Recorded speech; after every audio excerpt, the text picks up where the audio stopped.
আসসালামু আলাইকুম। আজকে আমি আপনাদের এমন একটি নিউজ তুলে ধরবো আপনাদের সামনে, রীতিমতো দেখলে আপনারা চমকে যাবেন। বাগবান্ডার রুটের বর্তমানে বেহাল অবস্থা, অবশ্যই আপনারা সাথে থাকবেন।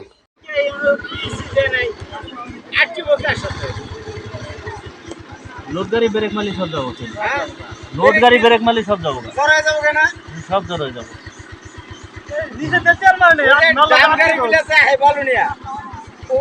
ব্রেক ধরে একেবারে কিছুই থাকবো না, কিছুই থাকবো না। এবারে রাস্তা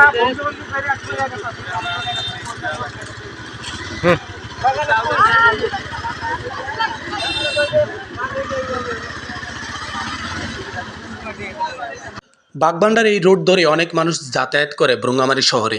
বিকল এই রাস্তাকে সফল করে গড়ে তোলার জন্য দায়িত্ববান ব্যক্তিরাই যখন রক্ত চুষে খাওয়ার জন্য উঠে পড়ে লাগে, তখন জনতার ভোগান্তি ছাড়া আর কিছু নেই।